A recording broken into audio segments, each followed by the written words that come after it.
What's up, guys? Welcome to today's episode of the Bell Zone, where I talk about all things real estate, investing, money, marketing, business.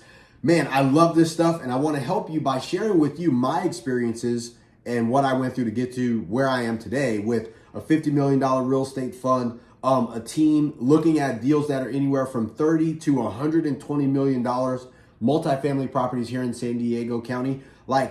That's been a huge journey. I've been on this path for about 20 plus years, actually since about 97, 98. I went through market cycles. Man, I didn't even know there were market cycles. I just thought they were just happening to me like I was getting spanked.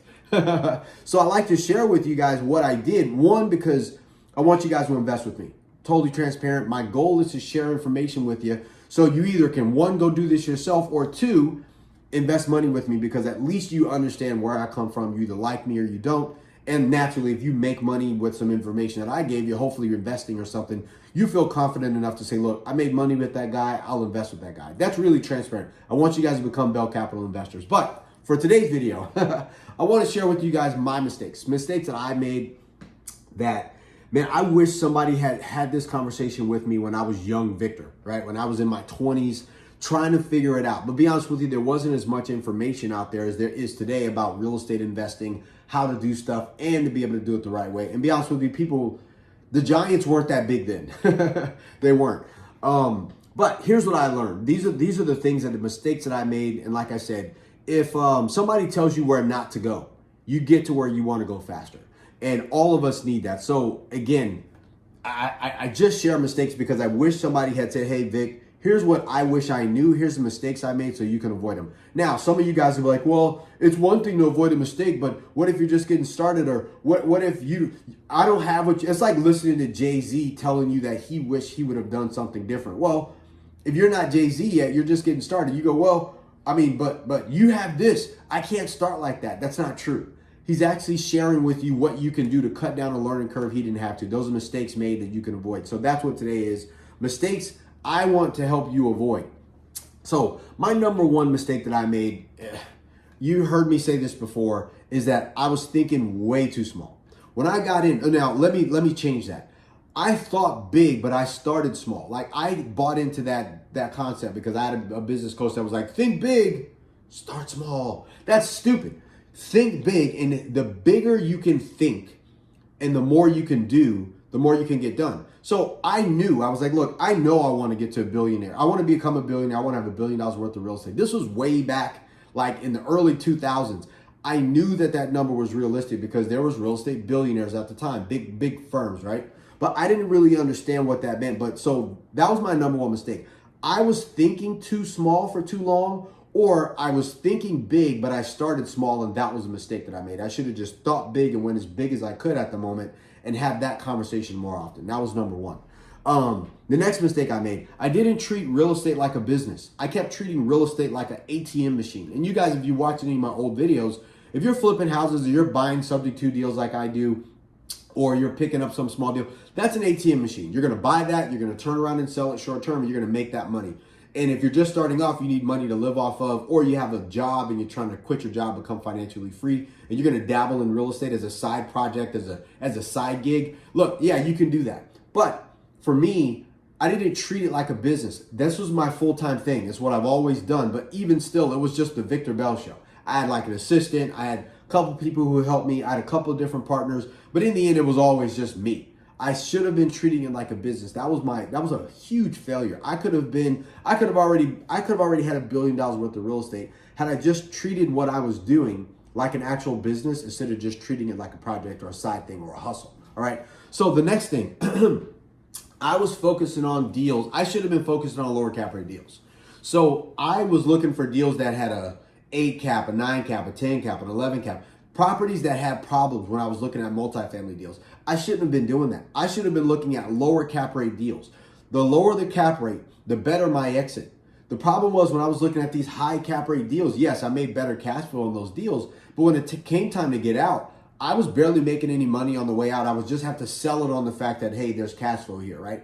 That was the big mistake I made. I should have been focusing on lower cap rates, less cash flow, but big exits, which is when I really made my deals work, man. Trust me.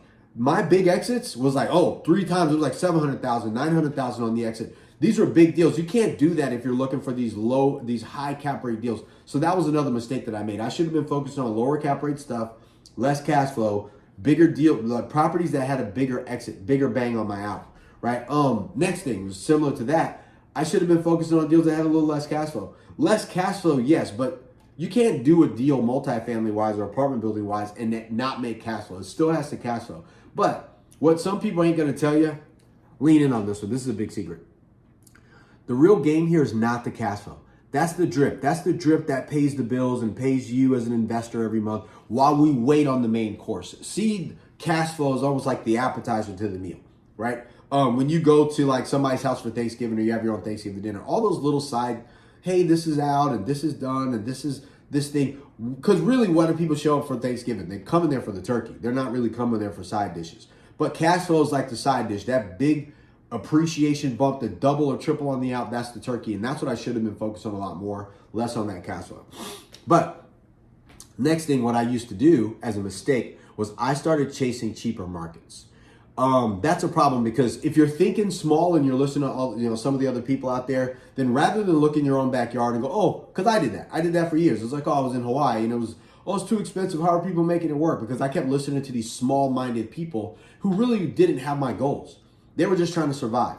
I was already out of the survival thing and I was trying to grow, right? So I knew what I was doing.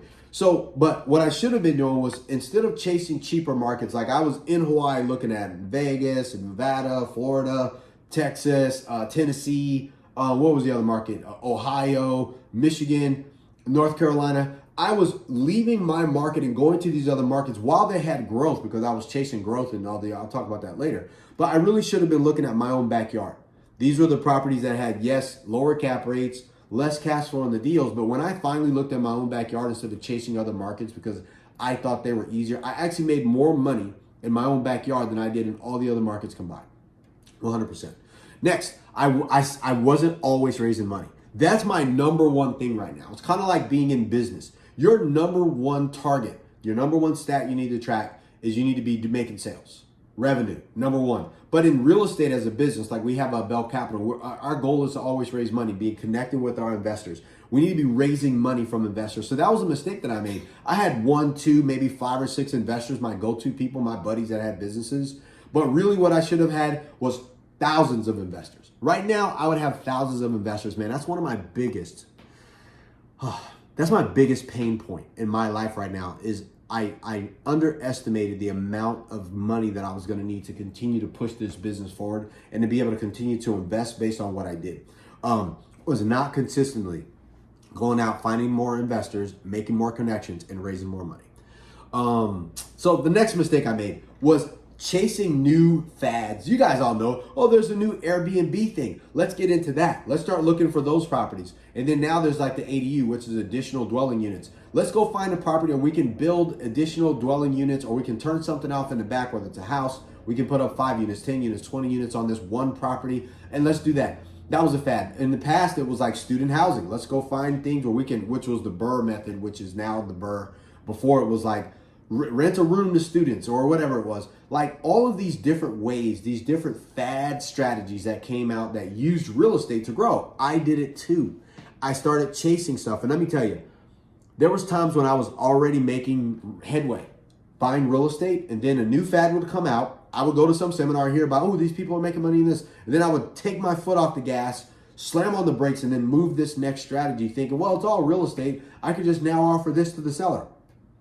Man, that was terrible. That was a huge mistake. I kept making that mistake. I don't make that mistake anymore at all. I keep my blinders on, and instead of focusing on fads, I focus on my goals.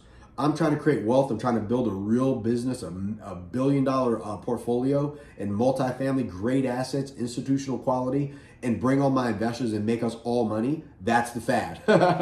That's the thing. I don't make that mistake anymore.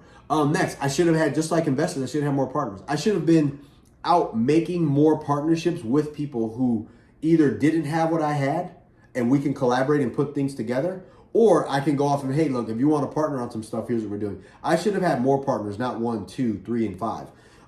That was a huge mistake. Next, I had no network, little to no network. And then the network that I did have, no offense to any of the people out there that were a part of my network in my real estate stuff, I needed a different network. I needed more people. I needed big brokers who controlled billions of dollars worth of real estate, not just millions of dollars worth of real estate. I needed a network of other investors that were like me, that were so much further along, not just the seminar connections that I made, which were other people trying to do what I was also trying to do with the same information. I had no real network. That was something I needed to do, and I failed there. It was a mistake that I made. I don't have that problem now. I'm building a network of billionaires and people who control billions of dollars worth of real estate or billions of dollars worth of capital. That is the new target for me, right? So those are the things that I've changed, and I want you to consider that as well. I was going to, this is another mistake that I made. I went to seminars to learn, not to collaborate. I spent hundreds of thousands, even though I probably spent over $1 million in my lifetime from the time I've started, a little over that, in my own personal education, just real estate, right? Real estate, business, marketing, sales, all that stuff. And I can tell you, most of the seminars I went to, I would leave there with a big plan to go do business on my own without actually leaving there with the names and numbers and connection pieces of other people who actually wanted to collaborate, who I can help or they can help me, and we can actually grow together. I failed there so much because I was only going there to learn. I was like, oh, dude, that was a selfish thing that I had. I didn't know that it was selfish. I just felt like, hey, I'm going here. I got to learn this because I got to take care of my family. I was only focusing on my skills, my own talents, rather than actually build up something for myself that said, hey, you know what? I'm looking to actually collaborate with other people. That was my challenge. So the next problem that I had, or the next mistakes that I made, was I didn't have enough partners, similar to not having a network and all that other stuff. I didn't have enough partners. Instead of having 1 or 2 partners and investors, or 5 or 10, I should have had thousands and thousands and thousands of investors. That's not going to be a mistake I continue to make. My goal is to have over 4,000 to 5,000 investors in Bell Capital, probably more than that. If I can get to 10,000 investors, that would be awesome. I'm not there yet. Like I said, my brain is trying to get that, but that's a goal that I had. Like I said earlier, I think big and then I start small. Now I'm trying to think big and do big things at the same time. So that was enough. Not having enough partners and enough investors. I have a saying that I say, and you guys can adapt it if you like. It only matters because I only had one. If I had more than one, I wouldn't even care. Like if you have 1 employee and they quit, you care. But if you had 20, 30, 50 employees, 100 employees, you wouldn't even notice. So not enough is a problem. It's not, having them is not the problem. It's not having enough is a problem. I should have more. That was the problem I had. And next, in my real estate business, I should have never sold any of my multifamily properties. I should have refinanced, cashed out my partners if they wanted out, and I should have kept those deals. I should have still had them. I should have still had a baseline portfolio that I built upon. So that's been huge for me. Huge mistake. So for you out there that have a bunch of multifamily properties that's cash flowing, now, unless you're flushing the toilet, and when I say flush the toilet, I mean look at your portfolio as a whole, flush the toilet and go, look, we're going to get rid of these properties because it no longer fits where we're going and who we are as a portfolio, right? You got to have some asset management, and you also need to have your portfolio director or the person that's over your portfolio manage to take a look at your portfolio and assets that you have that no longer serve, that are pulling the portfolio down, get rid of them, and then recycle that capital into better properties that are similar to what you're doing. Next, I had no finance education whatsoever. I didn't understand business. I was doing business as real estate as a product, but I didn't understand real estate. I didn't understand financial planning, income planning. I didn't understand the cash flow pieces, the metrics that needed to be hit. I didn't understand all of the pieces of finance. I'm not talking about financing a deal. I'm talking about finance and exactly how the money works, the capital side of the world works. I didn't understand that. No education in it whatsoever. That was a mistake I made. Now, and again, I talked about this earlier, focusing on skills, not wealth. I kept focusing on how can I be better negotiator? How can I be better at finding deals? How can I be better at using creative financing? And then how can I be better at apartment buildings? How can I be better at underwriting? Those are all skills. But I didn't focus on how do I focus on just creating wealth? Because had I been focusing on creating wealth, I'd have been stacking assets. I'd have been like, dude, I don't care. I don't need to know this. All I know is that's the deal. That's a property that we want. I'm going to find the people that need to do those things, and we're going to make that happen. I would have been focusing on building wealth, not building my skill sets. That is a big failure that I had. It's not enough to just be talented. So next, I didn't understand organization structure. I didn't even know what an org board was or an org chart was. I had no idea. All I knew was like there was the guy that was at the top and then all these people that worked for him. I didn't understand that there was an actual structure. There was there was a CEO and there's a founder. There's a VP of, let's say, asset and deal management. There's a capital markets person or the debt person on the team to be able to underwrite the deals. There was an analyst. There was also an asset manager. There's acquisitions manager. There's a portfolio manager. There's a asset management, and then there's so many other people that go along with there, much less your treasury department, your finance people, the people who are investor relations, your investor relations manager, as well as your investor relations associates, and me. All of those things go. I didn't understand any of that stuff and how they all really work together, which is why I said I didn't treat it like a business. Now I see that way. So that was a big mistake that I made, not focusing on those things. Let's see what else. I didn't have a CEO's mindset. I had a hustler's mindset. I still have a hustle mindset because there's a work ethic involved with being able to succeed and play your game and set these big targets and with the goal to succeed at them. But what I failed to understand was just all the things I said before. I didn't know margins. I didn't know financial structures. I didn't know financial planning, income planning for the business, not the real estate. For example, Bell Capital is its own business that I'm putting around the real estate itself. So there still needs to be a structure of who's where, what are the departments, what are the divisions, who's in charge of what. So that was what I didn't really get, which meant I wasn't a CEO. I was kind of a hustler at best. It wasn't even a boss. I was just really running around doing deals, telling people what to do with no real framework around that. And that's changed now. Now I understand that. And next, no team building. And when I say team building, I know I needed property managers, contractors, people who are going to be doing stuff for us, leasing agents, and also the people that are on my team. But when I say team build up, there was no team building, no lifting up my team. It was all the Victor Bell Show. Right now, I want to create winners. So for you people out there that are listening and you start to grasp what I'm talking about as a mistake, it's one thing for you. Yes. People invest with people. So yes, Bell Capital, I'm the face of the company, but technically they're investing in real estate with us, right? The other piece of that though is I want you to feel like, look, if you call and you talk to me, same way you talk to Brashana, it's like talking to me. If you talk to Corion, it's like talking to me. If you talk to Jamie, it's like talking to me. But they're their own people. They have their own strengths. They're on my team as my people that are helping us build something big. So I need to lift them up. I don't want to be the only star on my team. Just the same way it was when Sharon deals with people for us. Sharon is a star on her own. I seek to her for guidance and counsel for things, the same way I talk to my people on my team. So building my team up was something that I didn't do. So, and that's not my last group's fault, man. That was my fault. I didn't understand those things. I was just like, yeah, keep it small, keep it tight, Vic. Grow this, nobody else, right? Like I had these selfish desires, but that's not how you build anything long-standing. Or I was thinking big, but I wasn't willing to share the pie.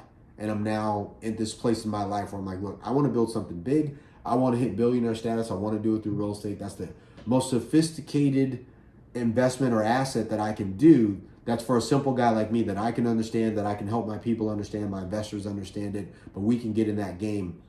And there's enough billionaires that we can model, which is what I do. I'm modeling the most successful people on the planet in this game. But these are the mistakes that I made. I hope those help you. Go back over them, listen to them.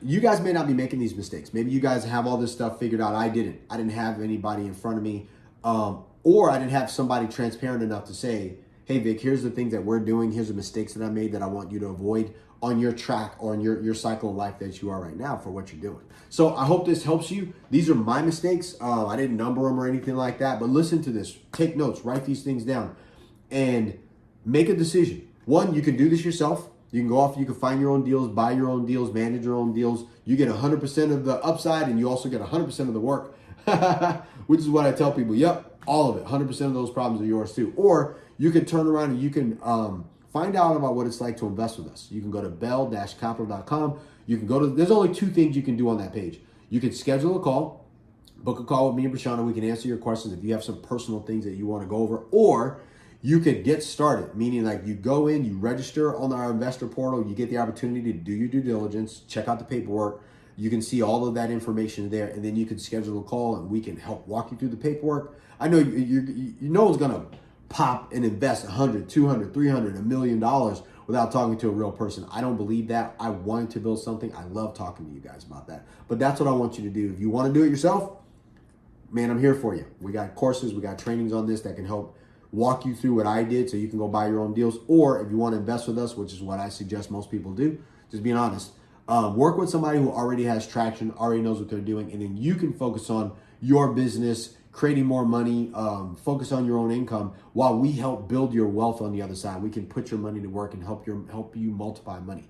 So that's what I have for you. I hope this helps you, but these were my mistakes. Don't make the same mistakes. Trust me, I'm not making them again, man. I've changed 100%, because in order for you to change, you got to change. First thing you need to change is know what you don't know. Second thing is you need to point out all your mistakes and commit 100% to not continue to make them. Make different mistakes. Don't make the same ones. That's my goal. All right, so I hope that helps. Looking forward to connecting with you guys. Let me know if you need anything. Like this video, share this video, comment on this video, give it a thumbs down if you hate it. Don't be a hater and a hider at the same time. Subscribe too. We're looking to get more subscribers, and I want to help you. If there's something that you want me to make a video on, you got questions that you want answered, put it in the comments. Let me address it. I'll talk to you guys about it. I appreciate you. Have a great day today. Let's go.